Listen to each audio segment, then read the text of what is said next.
Michael, do you remember the machine? I do remember the machine that you made. The machine is a big, huge spreadsheet I made a long time ago when I was trading the NASDAQ, TQQQ, and I was looking for patterns, and I found this definite pattern, this definite wave up and down, and it actually would predict where we were on the wave. So, you know how I was in Riot on Friday and I'm still in? Yeah. I called a bottom. I'm like, oh, look, there's a bottom. And it started going up. Then the market closed and it was going up. Bitcoin was going up. So I ran the machine. I created a new machine. I call it the Machine 3. It says Bitcoin's going down.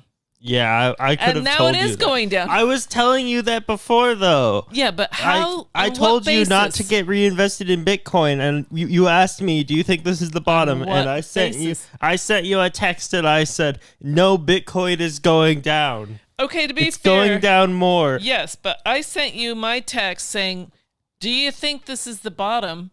And you responded like how many hours later? Yeah, but I still responded before the market closed. No, I don't think you did. Oh, okay, we're bringing this out. Sure. Let me double check. Maybe you did. Because I responded like in the middle of the night, but it wasn't in the middle of the night is not when the market is not closed. But it wasn't on Friday. Hang on. Okay, well, on Friday it went up Riot went up 8%. It was yesterday at 12:59 a.m. Which means it was before Friday. Okay, so it was Friday at 1 in the morning. Yes. Okay, it went up 8% on Friday. So I thought, well, Michael is surely wrong. And I made a little money. I was not wrong. No, but I made a lot of money on Friday. Not a lot. Yeah, but now what? I'm still in it because it didn't go up enough for my taste. And now it's going down. Bitcoin's going down. Let me tell you something. And then I looked at the chart that I created in the machine, and it's gone down like 10 days in the trend, but I think it's still got like maybe 5 more days to go or something. Yeah, I will tell you this right now.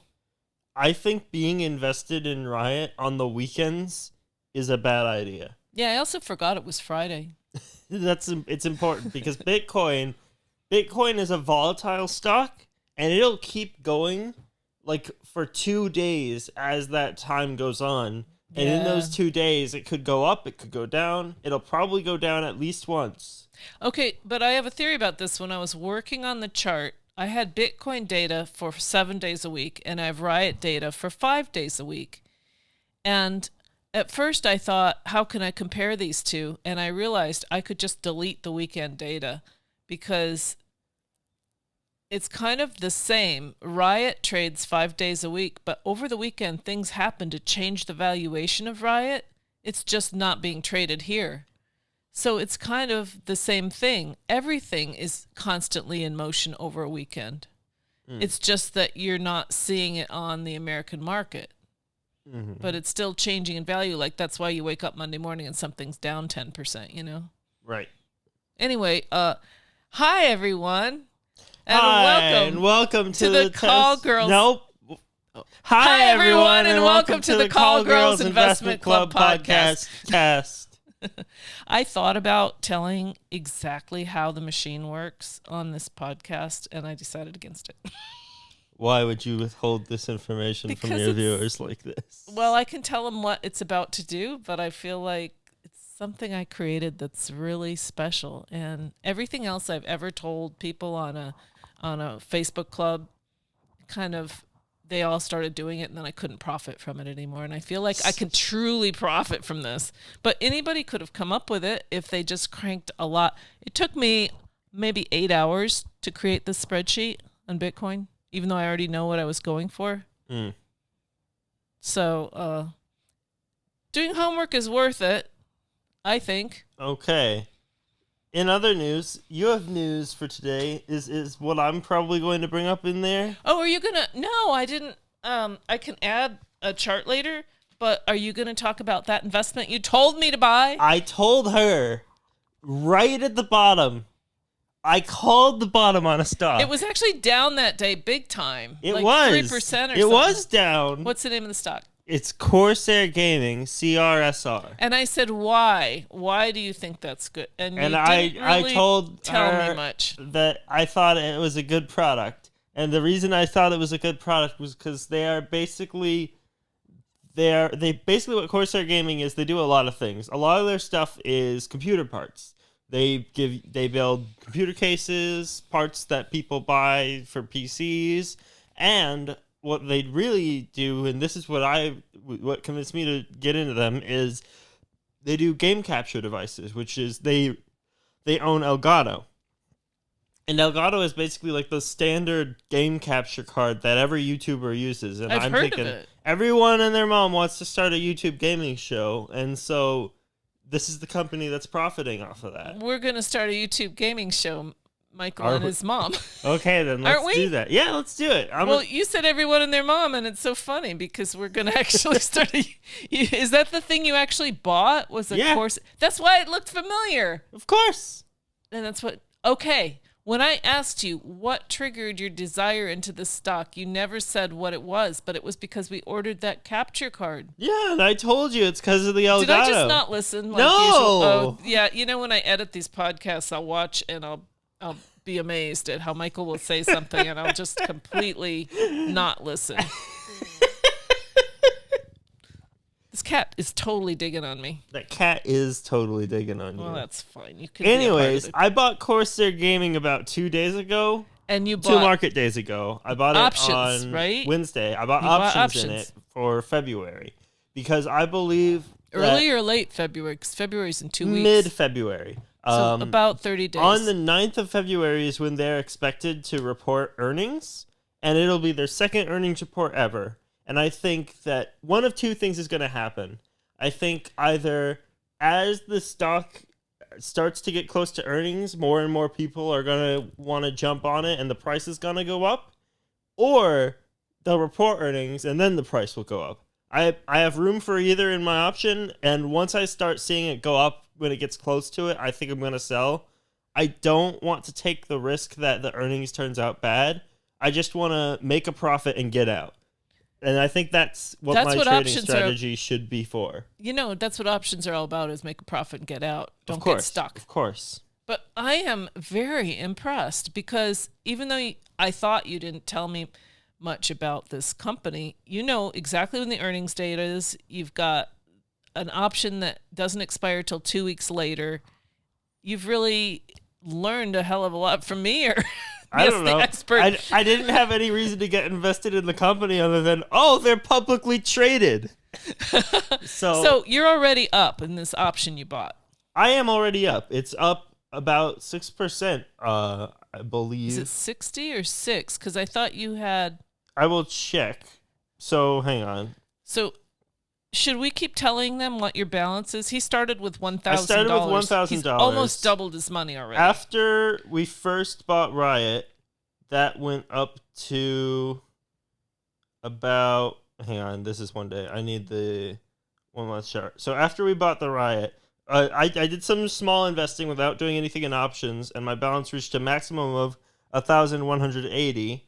And then that's 10%. When we started Riot, I was at 1,065. I had already spent some. This is just a few weeks ago that you started trading. Yeah. And then as soon as I got options, I bought Riot.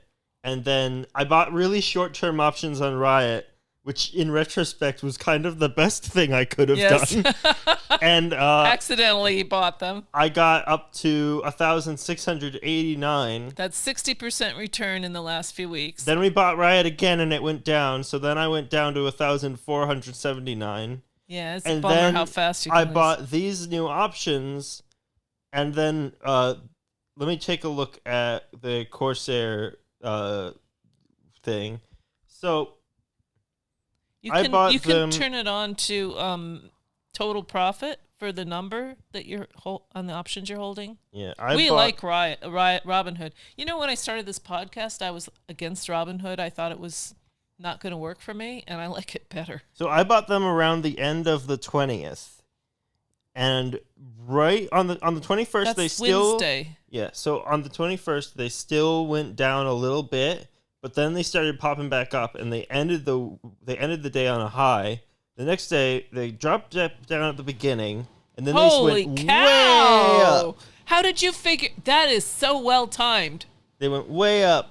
That's amazing. You bought it the day before that huge spike? 2 days Can before. you send me a screenshot of that? That is cool. Yesterday, they basically went up 5%.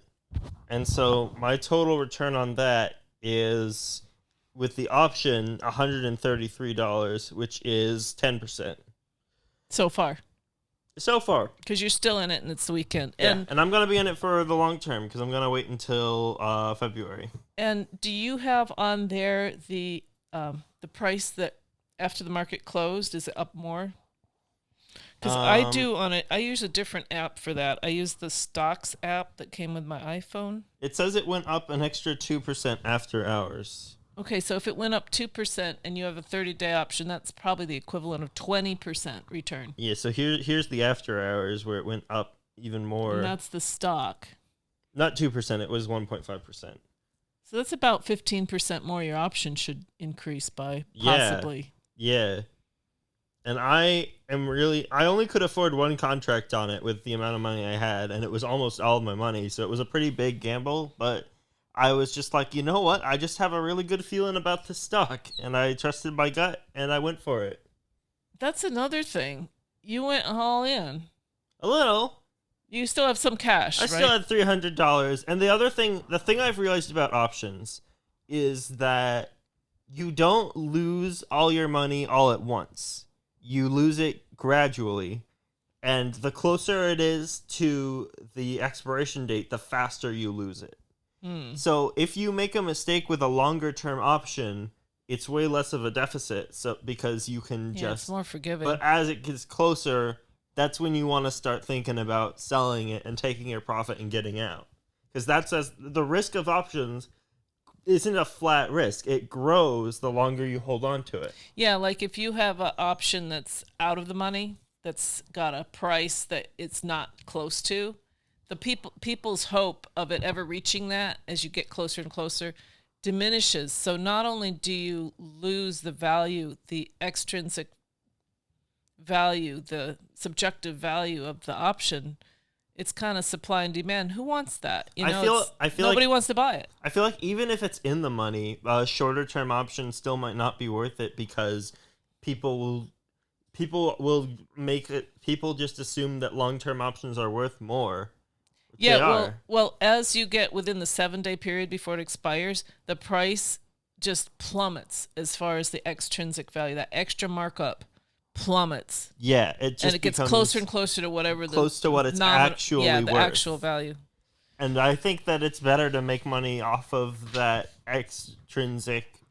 Oh, but what if it goes way up value? Yeah. The only reason I buy shorter term options is if I'm really sure something's going to move and I think I can leverage it by buying more shares and it's cheaper. Yeah. Oh, what did I look at that had the ridiculous prices? There was something the other day I wanted to buy into it. Oh, it was GameStop. Was it GameStop? Well, that has ridiculous prices for a very good reason. And that reason is that people were breaking it. It was crazy. I'm jumping ahead because I was going to talk a lot more about Bitcoin. It crashed like 30% this week. Maybe that's why Corsair Gaming went up, because people just assumed, oh, it's a gaming stock. So with all the hecticness that GameStop is on, they're more stable. But I don't know. They're very different companies. Hey, on the subject of Bitcoin, I've been trading it by buying Riot, right? Right. So I did read an article last week that said that Riot's kind of overpriced and that there's other companies that are better deal. I was trying to see what the correlation was between Bitcoin and Riot with my spreadsheets. I did so many spreadsheets in the last couple of days. I wanted to see if there's a lag. Like if Bitcoin goes up, does Riot go up later? Or Bitcoin goes down, Mm-hmm. So I did this charting. This is the price of Bitcoin is the blue line and the Riot is the orange.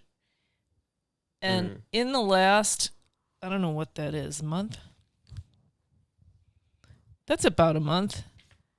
Riot's really taken off. I mean, Bitcoin goes up a little, Riot goes up way a lot. What are the intermediate dips? Okay, so there's a whole bunch of little dips because the Riot data is not on the weekends. Right, okay. So those are all weeks. And every weekend they've got nothing on Riot, so it goes to zero. You might want to just get rid of those in the chart if you can.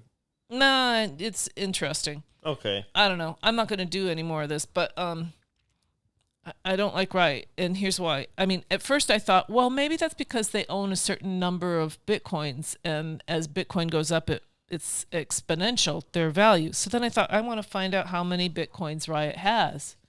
And I kind of took a circuitous route here. So this is what's listed on Yahoo Finance. And I thought, well, the market cap is how much, if you add up all the stock that's out there at the price it's trading at, then you come up with the market cap. Right. This is like 1.4 billion. So I took 1.4 billion, I divided it by the price at the time. And I thought, well, they probably are mostly in Bitcoin. So I divided it by the price of Bitcoin to try to figure out how many Bitcoin they had. And it was a very complicated thing I kept doing. And then I suddenly realized I could go on their website and actually look at their balance sheet. And it says right here, it's kind of hard. This makes your eyes kind of swim, right? A little bit. And I was an accountant, so I kind of get it. But you have to study things to really understand them. And I feel like I'm not in stocks so that I can do this all day long. I don't want to do numbers all day long. I actually want to write. I'm on page 15 of my screenplay. Nice. So I just quickly, roughly wanted to see if it was logical that their price should be so much higher. So I looked at their price in September and their price now, and their balance sheet showed. This is actually from the balance sheet of Riot. So you go actually to the Riot website and you go on Investor Relations, and that's where you can get all these financials. And this one actually says cryptocurrencies, 8,987. This is always in thousands. So you take whatever number that is and you multiply it by 1,000. See, dollars and thousands. So that's actually the value. So I divided that by the value of Bitcoin in September, and this by the value of Bitcoin in December 2019. I estimated how many they might have mined between now and then based on the numbers. And they're 57 times more valuable now. Their stock is 57 times what it should be based on the inventory of Bitcoin. So 57 times what it was like 3 months ago based on the value of Bitcoin. I'm just like feeling like Riot is a very terrible, terrible choice for. It's not real, it's not a good way to gamble on Bitcoin at all. Yeah, that makes sense. Sorry, I said that in a long, convoluted way. Totally. Don't publish this episode until you sell your Riot options. Oh, I'll just go ahead. I mean, that's our money. Give me half the investing money so that I can invest. It's like as your fallback plan. Then I thought, well, besides these other Bitcoin miners I could invest in, and I have a list of them.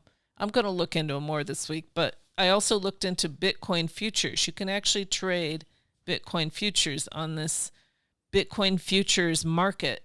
I started researching this. It's so complicated. I mean, I'm not here. The whole point of Call Girls is buying calls is a simple, easy way to make money without all these complicated.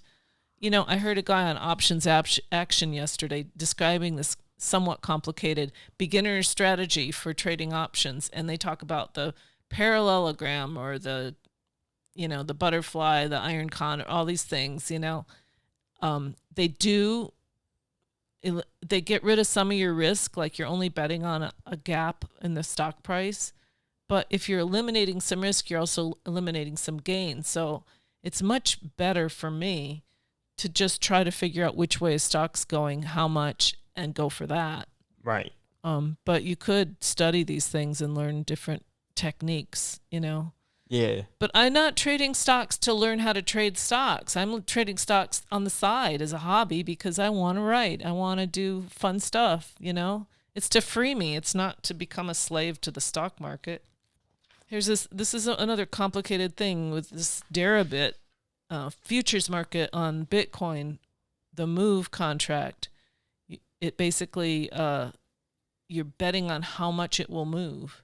On the absolute value of, oh my God. It is. I don't want to do that. That's crazy though. I mean, you could learn it and just do one thing. Like with Tesla, I learned Tesla stock because I was constantly reading everything in the news about Tesla, and I knew it. And I just traded that one thing. And if you could become an expert in one thing, then you don't have to learn a million things. And anyway, I'm looking for my next big thing, but I don't think it's Riot. Yeah. This is GameStop that day. I texted you. I'm like, what happened to GameStop? It's up 51%. And then I went to take the screenshot and it was already down to 35%. Yeah. This is like really crazy.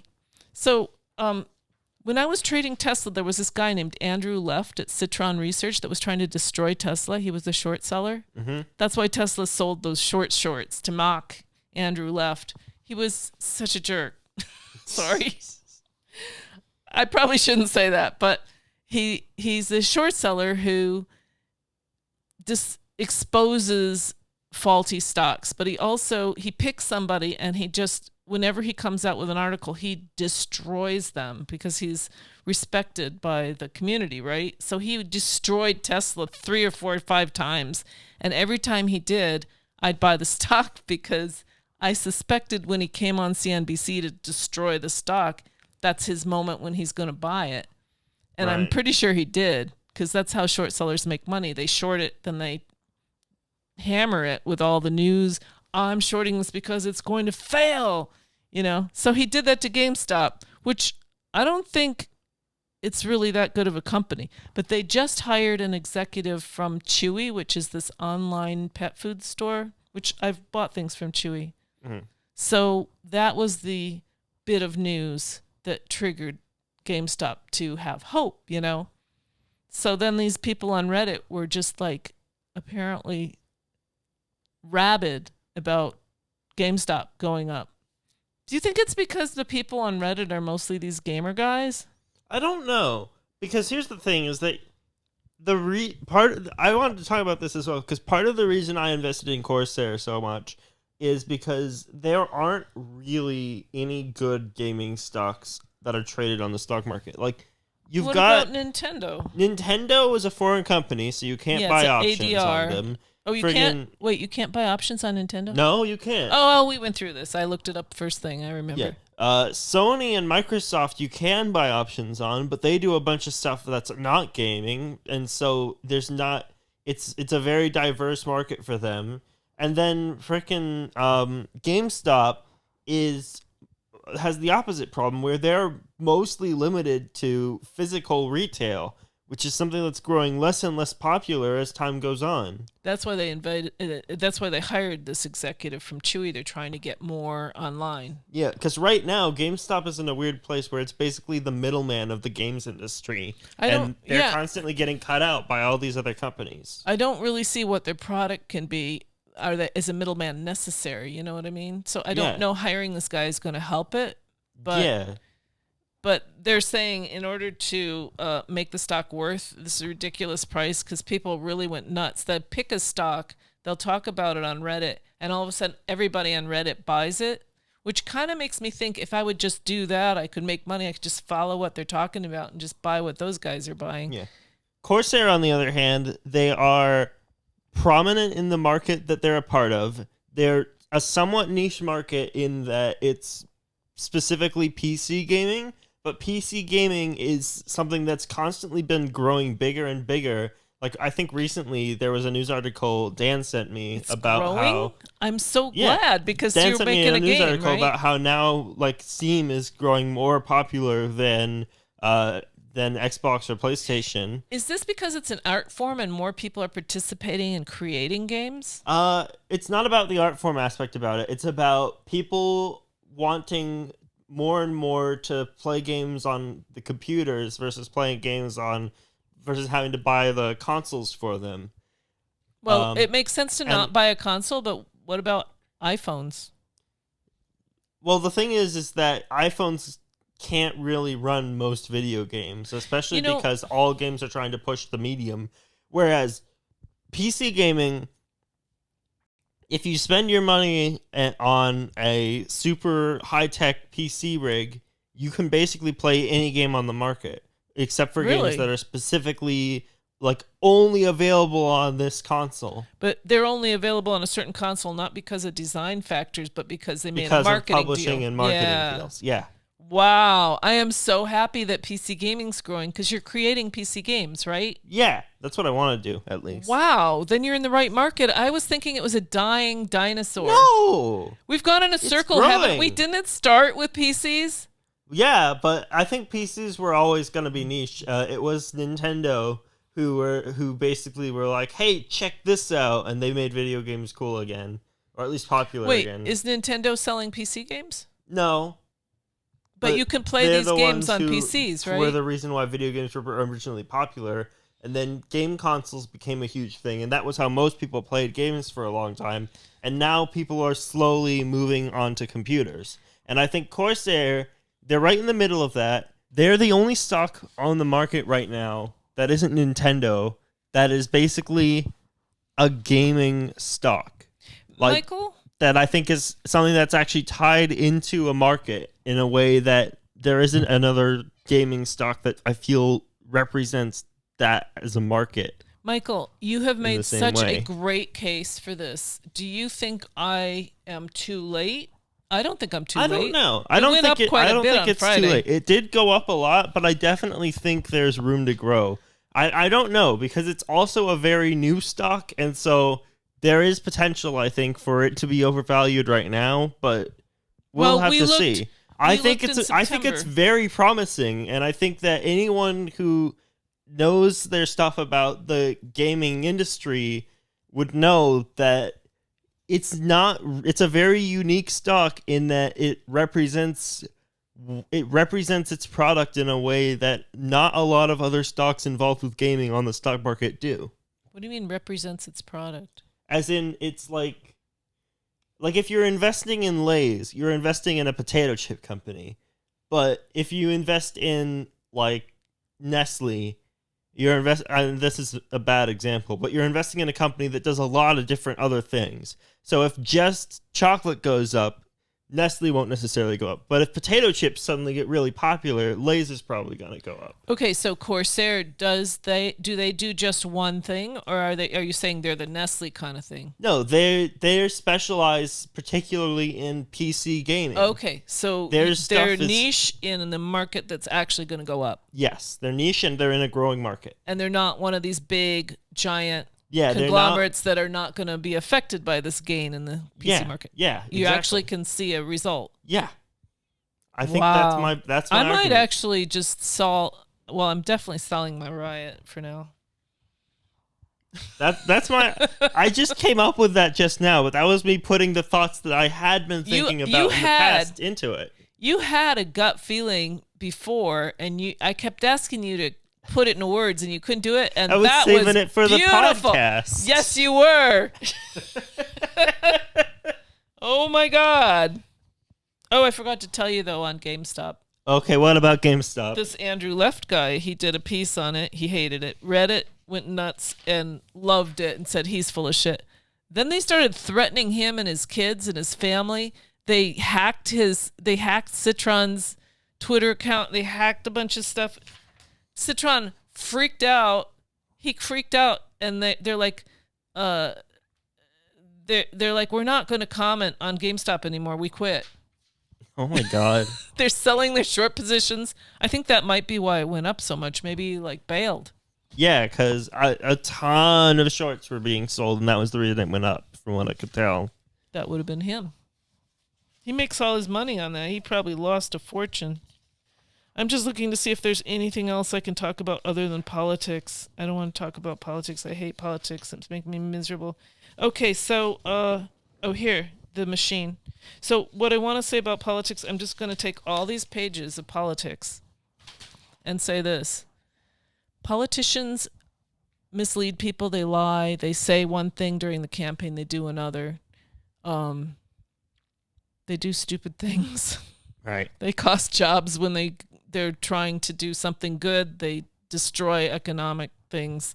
It's been 4 days of our new president, and I don't know if I should go into it, but he said on the campaign trail, I will not stop the fracking. I will not shut down the pipeline.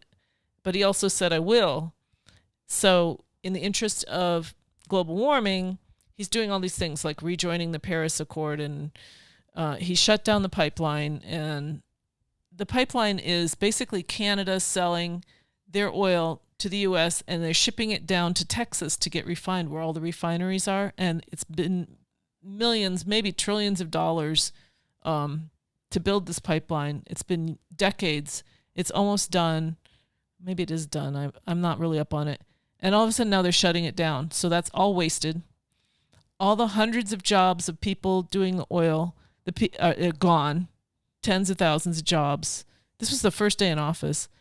Canada's angry as anything because we're their trading partner for oil.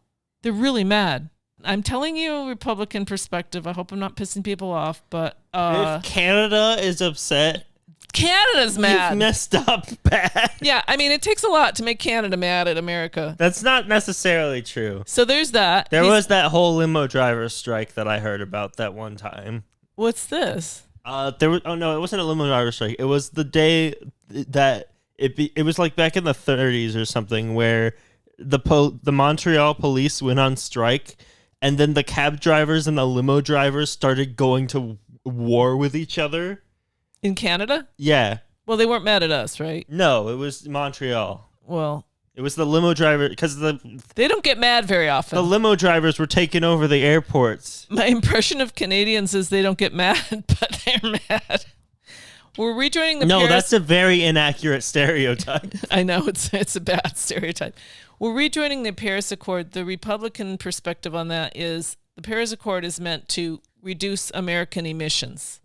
However, American emissions after we quit the Paris Accord have been reduced in excess of what the Paris Accord requested. Meanwhile, the Paris Accord means we have to send billions of dollars to the UN and pay penalties and cash out of the United States, which is also something people are not really thrilled about. It's the whole money printing thing, the whole spending money we don't have. The reason they were objecting to the COVID relief was there were trillions of dollars being spent, paid to foreign countries. Now they're going to go back and try to put that through again, apparently. And meanwhile, they're freezing all Trump's bank accounts. They're investigating all the Republicans that supported Trump. And my take on this is the world has gone mad. I mean, mad, cuckoo. They're impeaching Trump they're impeaching Trump. He's not even in office anymore. They're going to Wait, they're still trying to impeach Trump?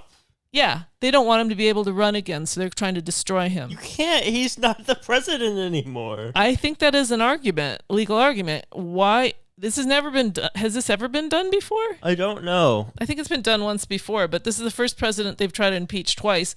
The first time they impeached him was over the he called the Ukraine and he said, "Hey, you guys should look into this.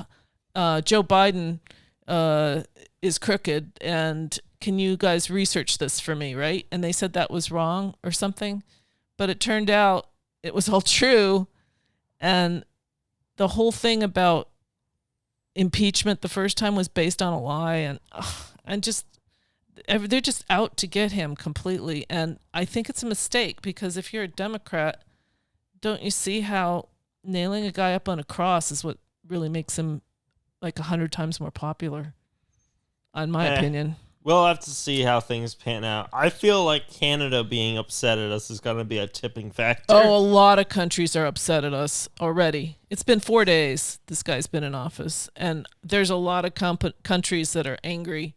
He's changed the ambassador to Israel. There's all these peace treaties in the Middle East that Trump orchestrated, which people said there will never be peace in the Middle East. and he's done all these peace agreements. They've given him medals. They've made gold coins with his image on them, and he's really a star overseas. And now Biden's replaced the ambassador, and I mean, it's just I don't even watch the news anymore. I can't take it. I understand how you felt before. I can't take it. I don't know. They're okay. insane. So anyway, I think they're very angry and they're trying to get their way. But the same thing was happening at the Capitol when there were the riot and those people were breaking into the Capitol, which was wrong. All these Antifa and Black Lives Matters riots over the last 9 months were wrong. They're people crazy. Today, in Washington, the mayor of Bellingham had to run out of the Capitol building, just like in the Capitol riot. A bunch of advocates for homeless people overran the Capitol, and he ran for his life to get out of there. Today, people are just crazy, angry. They're just, and the pendulum swings. I feel that people are gonna come back to normal someday. We'll see. I don't know. It's insane. But my point being, the oil stocks, I don't know. I mean, oil prices are going to go through the roof because we are the number one supplier of oil in the world. We're independent, financially independent of all these Middle Eastern terrorist countries, and now we're not because they just shut down the pipeline. We're not producing oil. Oh, it's not official yet that we're not producing oil, but he's removing the leases all the oil companies have on public land to drill oil in the fracking method. So that's basically all our oil pumping these days is fracking, which means we're not going to be a producer of oil anymore for the most part in America. I don't know. It's going to be a major economic shift, and shipping items with trucking and using oil is going to make items more expensive. The whole economy is going to have a big disruption, which was seen months ago when people saw he was running for president. They were saying if he wins, this is all going to happen. So I don't think the market is going to be surprised. And I think it's still going up because of the whole money printing aspect. The spending is going to make the dollar worth less and less and less. It's already happening. But at some point, even though the dollar becomes worthless, like more worthless, the effects of these policies has got to have a bad effect on the economy. And even though the stock market's been going up, I feel like at some point we're going to have something very negative happen to the stock market. But people are still living in La La Land right now, I guess. Well, we'll see how things turn out. I don't know. I don't know how this weekend's going to turn out, but I feel like right now I'm invested in Corsair. I think their earnings report is going to be really good, and I believe in them as a company. And that's all I care about because I don't have any more money to invest in anything else.